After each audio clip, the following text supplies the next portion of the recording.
So glad to be back with you, Thomas Kissinger, and we're going to be reading again from the writings of Dr. Stephen Jones from his great book, Creation's Jubilee. And we're going to be reading from a section entitled The Two Resurrections. It's very important that you understand this information. It's very little known, very little understood, but it's very important. This is what the Bible actually outlines. Like, for example, when the Apostle Paul said, I press toward the mark for the prize of the high calling of God in Christ Jesus, and that he said that I might attain unto the resurrection of the dead. That English word resurrection right there comes from a Greek word ex anastasis, and it means the out-resurrection. The Bible also refers to it as the first resurrection, a better resurrection, or the resurrection of the just. And that's what we want to talk about here, these two resurrections. And we want you to see this information. It's extremely important. The first resurrection is limited to believers.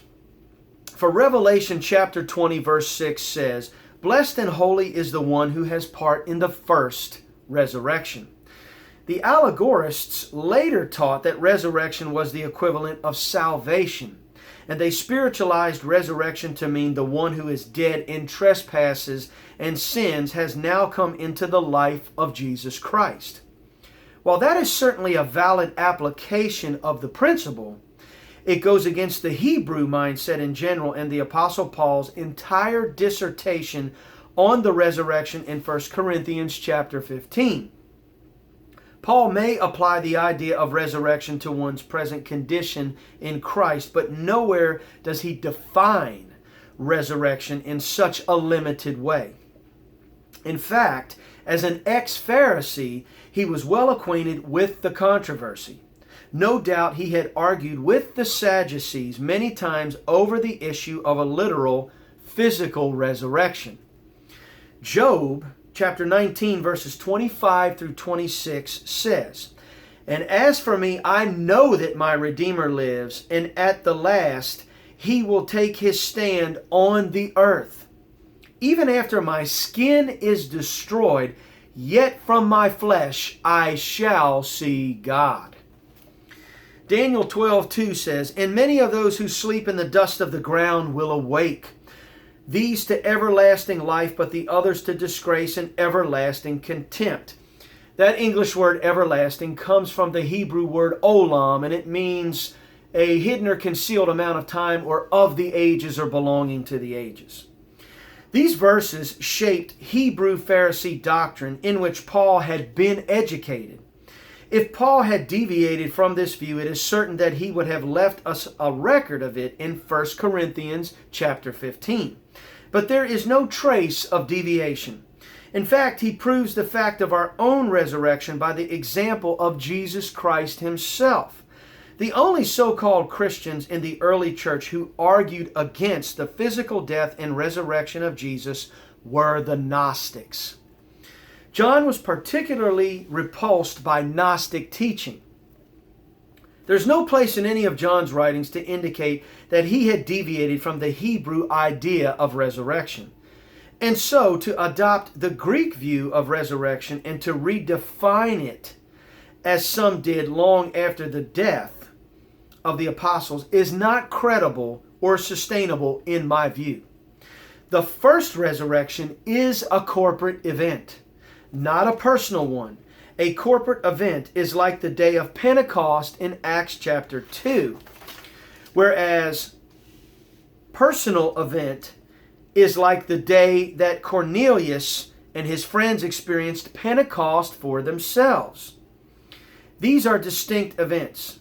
So also, John does not treat the first resurrection as a personal experience, but as a corporate event. The first resurrection is reserved for the overcomers who will reign with him for 1,000 years. It is not about becoming a believer, but about the reward for being an overcomer.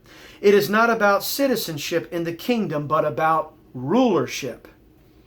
Jesus explains that 1,000 years after the first resurrection comes the great white throne judgment, in which all the remaining dead are raised, including both believers and unbelievers. This is proven by Jesus' words in John 5:28 through 29, where he speaks of this general resurrection.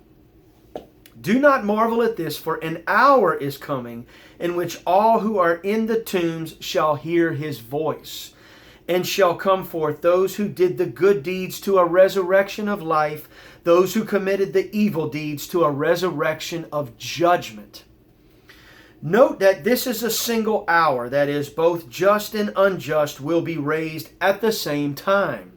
This is obviously not the first resurrection, where only believers are raised. This is a clear description of the second resurrection, where all who remain in the tombs will come forth for judgment. Note also that there will be believers raised at this hour along with unbelievers. Jesus says that the just will be given life while the unjust will be judged. Many teach today that all believers will be raised at the first resurrection, and all the unbelievers will be raised at the next resurrection. This simply cannot be true if Jesus' words are to be believed. Paul offers a double witness to this teaching that the second resurrection will include both good and bad. He says in Acts 24:14 and 15, "But this I admit to you, that according to the way which they call a sect, I do serve the God of our fathers, believing everything that is in accordance with the law and that is written in the prophets, having a hope in God, which these men cherish themselves, that there shall certainly be a resurrection of both the righteous and the wicked." This can only be referring to the second, not the first resurrection, because only blessed and holy people are raised the first time. We must conclude then that not all Christians will be raised in the first resurrection. Some must remain in the grave until the second resurrection, otherwise the statements by Jesus and Paul would be incorrect. When we look at the rather detailed description of the second resurrection in Revelation chapter 20, we find hints that there will be believers judged at that time.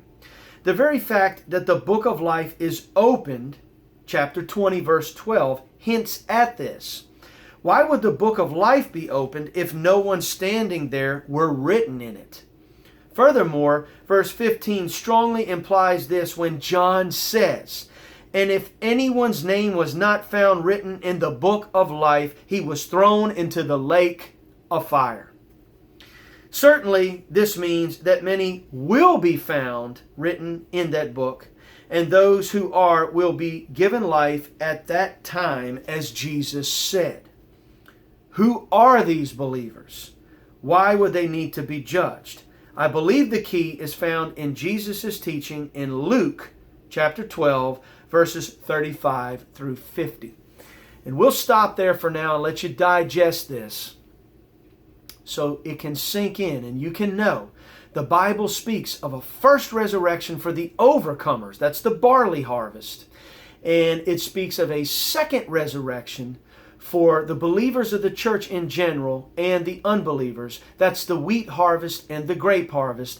And remember, we have been talking about spirit, soul, and body being saved on the individual level, and the corporate salvation of all human souls in the fullness of time, which is the barley harvest, the wheat harvest, and the grape harvest.